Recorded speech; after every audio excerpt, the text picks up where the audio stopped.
What would you tell you 5 years ago? What's your message from the future from what you've learned about what he should be doing differently? I know you think that you are a constructivist, and so you need to let everyone find their own way. But I'm telling you, if you get more specific and precise and invite people into that precision, they're going to like it more and they're going to be more effective. And of course, would completely not believe me. From High Tech High, this is the Unboxed Learning Podcast. I'm Alec Patton. You just heard me talking to Ben Daley, president of High Tech High's Graduate School of Education. One of the graduate school's big projects is the CARPE College Access Network. It's been going for a few years, but today we're talking about last year when they focused on raising FAFSA completion rates. FAFSA is the free application for federal student aid. It's the form you need to complete in order to get financial aid from the government. We won't actually be talking much about FAFSA at all in this episode, but we did another episode that goes deeper on FAFSA itself. It's about trying to get more kids to submit their FAFSA forms at Calexico High School, and it's called the $50,000 prize. You should definitely listen to it after you've listened to this one.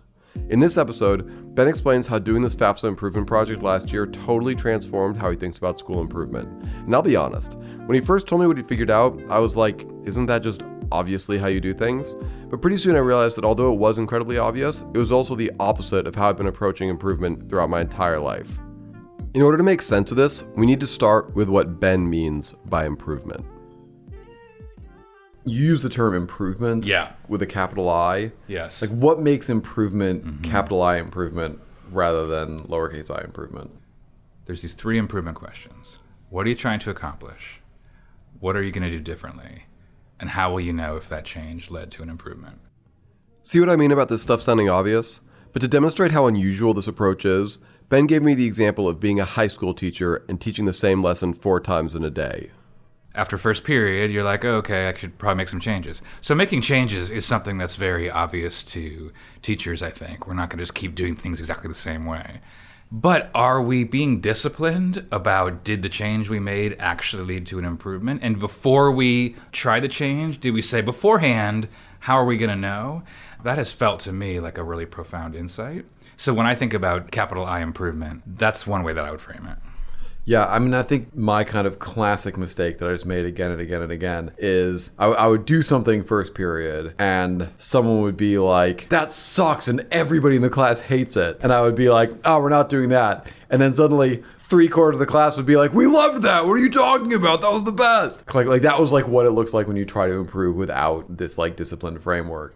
And for me, that's the kind of thing with it, is that those are the obvious questions, but when you ask them implicitly, you don't really ask them very well. Yeah, and I would just say improvement by anecdote is what we all do all the time. That's a very human way to behave. Is you're a school principal and one teacher's complaining, oh, okay, gosh, I should watch out for that, I guess. And like, of course, you want to consider everyone, but it's like the squeaky wheel gets the grease kind of a thing. Like, that's a problem also. Yeah. What about all the other wheels? Yeah, exactly. Let's recap the 3 questions of improvement with a capital I. And so it's, what do I want to accomplish? What am I going to do differently in order to accomplish that? And how will I know if the change was an improvement? Now that you've got that, here's what the CARPE College Access Network actually did last year. We're working on FAFSA completion. It's like, really? You're working on FAFSA completion? Like, of all the things? Why? Well, here's a series of reasons of why we think this would be the thing to work on. And by the way, you don't have to be in the network. Like, it's totally cool. But like, if you're in the network, we're working on FAFSA completion, y'all. Like, come on, like, that's what we're doing right now. And let's persuade you this is worth doing. Yeah. And we know that we're at this percent, and our goal is to get to that percent by this March 2nd. So there's like a real specificity there. Yeah. And then, like you say, even within that, well, what are we going to do about FAFSA? Well, everyone's got a million ideas. And I don't think the solution is, the people at the top have all the answers and just dictate what you should do. So people are trying different things. But also, we have some evidence for these 4 practices. So we want to highlight these for you. Yeah. These might be things worth taking up. Maybe they make no sense in your context. And what were the 4 practices that the CARPE team was recommending? The first was to get going early, because the FAFSA is not due until March 2nd in California. And so lots of people are waiting. But actually part of our theory is that if kids complete the FAFSA in October, then they might already know that they have financial aid through the Cal Grant in early November. which they would mean they already know that tuition's covered for UC or California State University school. And so maybe kids would be more likely to apply to a four-year college if they already had this feeling of like, oh, the tuition's covered. Great. Of course I should apply. Yeah. So that's a theory. The second thing is there's a website, password protected, where each school can download the list of students and see whether they have their FAFSA completed correctly and some other information. But lots of schools are not aware of how to get that information. And even if they get it, it's not that simple, actually. It kind of sounds easy, but to download the information, match it up with your senior class, and then make some sense of that data is like a little bit more involved than it sounds. So we have found that to be a pretty challenging task for schools. The third is then, once you know that Alec hasn't done the FAFSA yet, you should probably do something with Alec.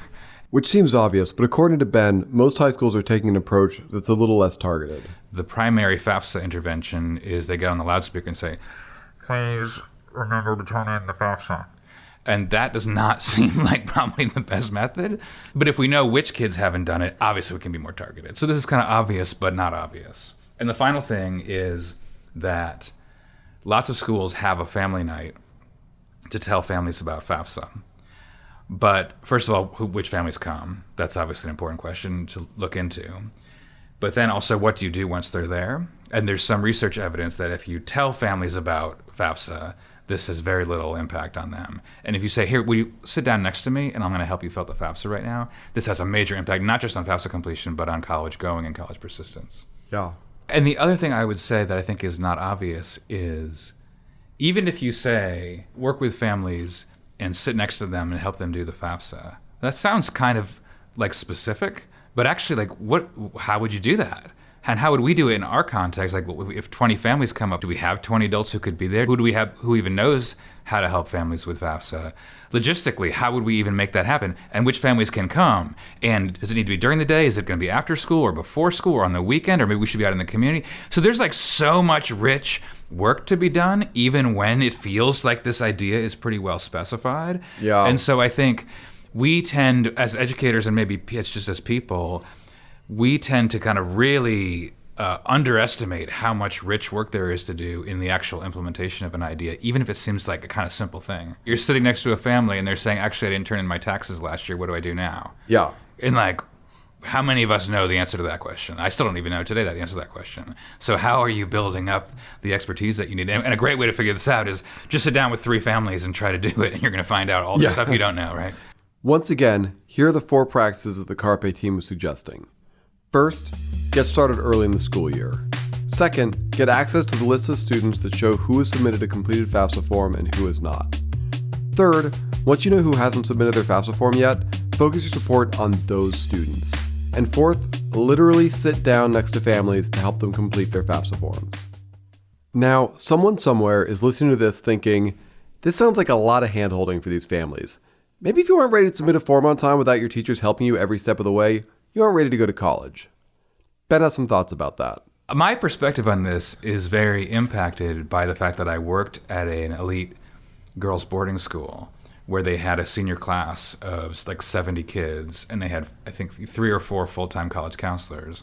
And they held the hands of those kids every step of the way, like literally to the point that as a teacher, the student would ask the college counselor to let me know about the teacher reference. And I would give the teacher recommendation letter to the counselor, not even to the kid. And then the counselor would read my letter and then mark it up and send it back and be like, no, you need to rewrite this part.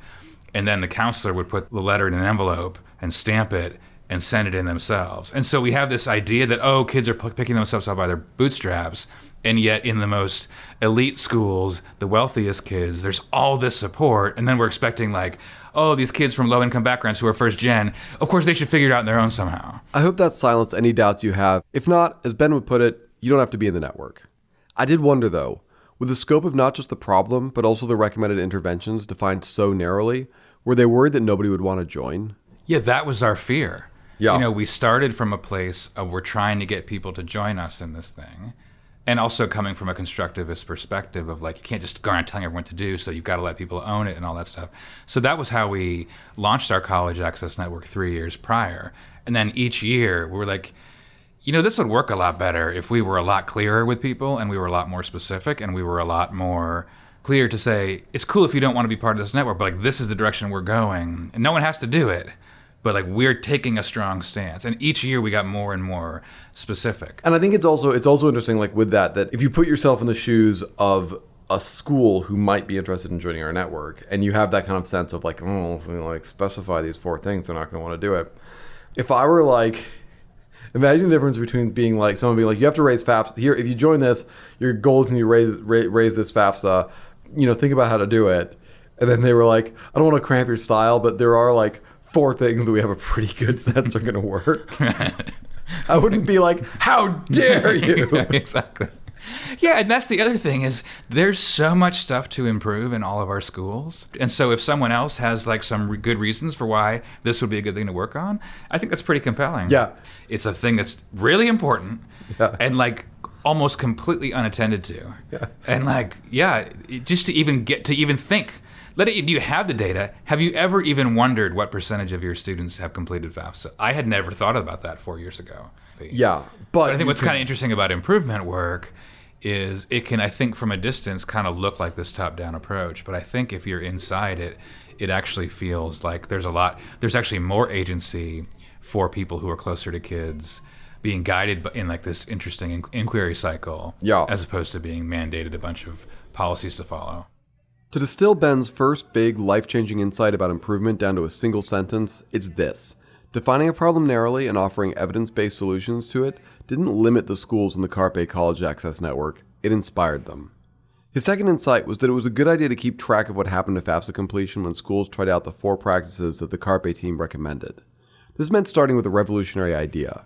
Maybe not everyone in a college access network actually follows through on all the stuff they plan to do. You have an idea about something you're going to change, and then it's kind of like you just assume that everyone did the thing. But in fact, if as a teacher, you give all the students, here's this thing that you should do. Like we all know, every student does not perfectly follow your instructions. But in a school leadership context, there can be, I think, a stronger assumption, well, the principal said to do this thing, or the district issued this mandate, like of course everyone is now doing that thing, which like of course everyone is not doing that thing. And so when we had this idea of here are 4 practices that we think would lead to improvement, we were totally aware, and we were paying attention along the way as well, but we knew everyone was not doing the 4 things that we were suggesting. So it was kind of like a moment, you're in the midst, you're running around, you're collecting data, you're talking to people, you got all these things going on. I was like, okay, let's just pause and just check in, just like a little status check. Every school, every practice, where are we at? How is that matching up with results? So how did you know who was doing what? We have coaches that work with each school, and they meet with them, in a phone call or video call. And so the first round was just like, to the best that we know, what do we know about schools? And so there was some like question marks, after the first round of this exercise. There was a lot that was filled in. There was some stuff we weren't so sure about. And then at the next coaching call, coaches were following up and saying, oh yeah, tell me, what have you been doing? Did you actually do this? We were just talking about that, and then just kind of filled out the picture from that kind of conversation. Yeah. I know that, knowing myself, there'd be a lot of like, damn it, I forgot to ask them about the FAFSA completion site. I'll have to do that next phone call. Oh yeah, for sure.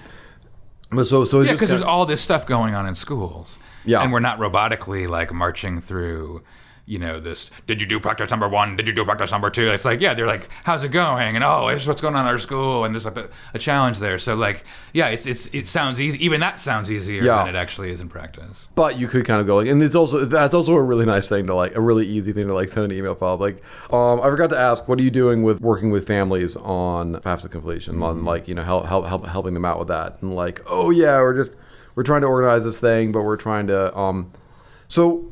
My guess is that the answer was rarely yes or no. And I can imagine there were schools who from day one were like, we're going to have this session where we sit down with parents and we work on it side by side, and it never actually happened. Right. And it was always, well, we just need to coordinate.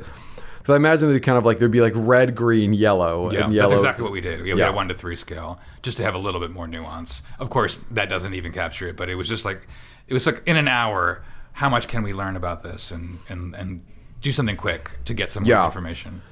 The other thing that happened I thought was interesting was then after we looked at the 4 interventions, we also said, coaches, think about your schools. Are there other practices that it seems like they're doing? And in particular, for the schools that are doing well, is there stuff that they're all kind of doing that other schools aren't doing? And we said, yes, absolutely.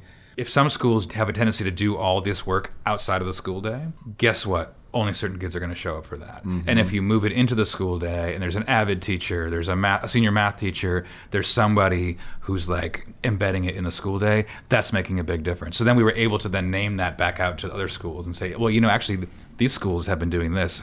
Maybe that's something you want to consider. Yeah. There's one final insight that goes beyond the College Access Network itself.